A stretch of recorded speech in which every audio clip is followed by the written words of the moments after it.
a rare spectacle in the Himalayas.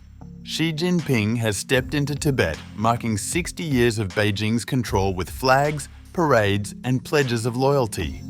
But beneath the pageantry lies a deeper struggle: the looming question of the Dalai Lama's succession, rising tensions with India, and accusations of cultural erasure. Is this celebration of unity really a message of power projection, at home and abroad?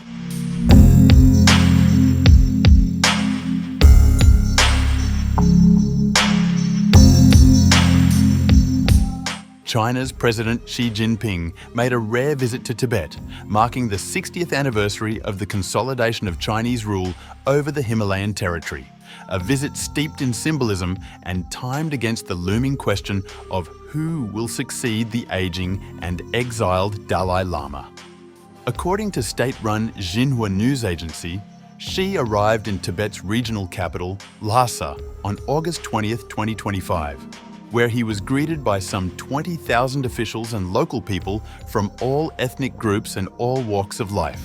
Tibet marked its 60th year as a Chinese autonomous region on August 21st, with songs, dances, and a parade in its capital, Lhasa, with thousands cheering, holding little red flags, amid placards telling all to heed the Communist Party's leadership.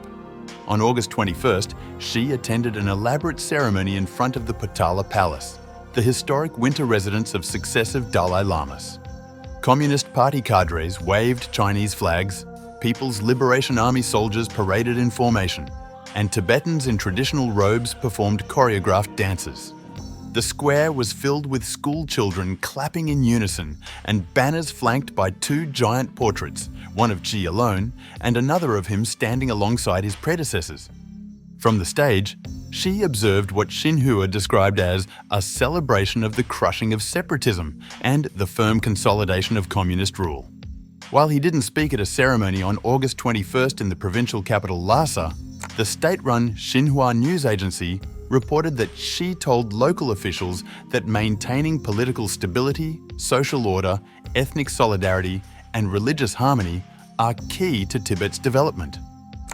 It is necessary to actively create a national model zone for ethnic unity and progress. The national common language and script, and we must guide Tibetan Buddhism to adapt to socialist society. The attendance of China's top leader marked a major break from precedent. Traditionally, Beijing dispatched senior Communist Party officials to Lhasa for such anniversaries. Never before had the country's paramount leader presided over the decennial ceremony himself. At 72 years of age, Xi is also the oldest sitting Chinese leader to visit Tibet's capital, which is at an altitude of 3,700 meters. During a meeting with senior Tibetan officials on August 21st, Xi stressed that to govern, stabilize, and develop Tibet, the first thing is to maintain political stability, social stability, ethnic unity, and religious harmony. This was Xi's second trip to Tibet in just 4 years. In July 2021, he marked 70 years since what Beijing calls Tibet's peaceful liberation, the arrival of communist troops in 1951.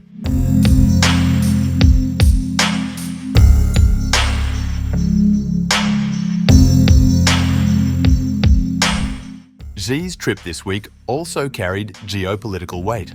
It coincided with a rare visit to India by China's Foreign Minister Wang, where both sides pledged to rebuild relations strained by the deadly 2020 Galwan Valley border clash, which killed soldiers on both sides. Tibet remains a strategic flashpoint in Sino-Indian relations. The region serves as China's frontier with India, and Beijing's hydropower ambitions there have raised alarm in New Delhi. Xi has personally called for the project to be vigorously pursued as part of China's carbon reduction goals, while also pledging to safeguard what he described as Asia's water tower. He also called for progress on delivering key infrastructure projects in the region. Chief among these is the massive $167 billion megadam, which is 3 times the size of the Three Gorges Dam. The dam could also become a source of tension between China and India, as the river runs through the state of Arunachal Pradesh in northeast India and feeds into the Brahmaputra River, which then flows into Bangladesh. China has said it's talked with countries downstream about the project. During Wang's visit, India reiterated its concern about the dam's construction, which it said will have implications for lower riparian states, and called for utmost transparency in this regard. For Beijing, the anniversary celebrations were intended to project stability and unity. But critics abroad say they mask a far more complicated reality, one of ongoing religious repression, demographic engineering, and simmering resentment. Tibetan advocacy groups have warned that Beijing is using events like this to reinforce its claim over the succession of the Dalai Lama. They argue that installing a Chinese-appointed spiritual leader would be tantamount to erasing Tibetan religious identity altogether.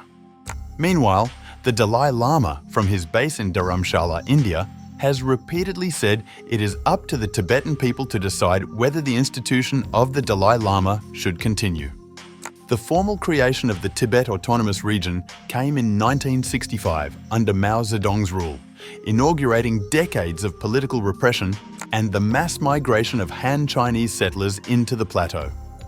That migration, along with restrictions on religious practice and cultural expression, remains a central grievance of Tibetans both inside and outside the region. Periods of unrest have punctuated Beijing's rule, most notably in 2008, when monks and nuns staged large-scale protests during the Beijing Olympics, followed by waves of self-immolations in defiance of Chinese authority.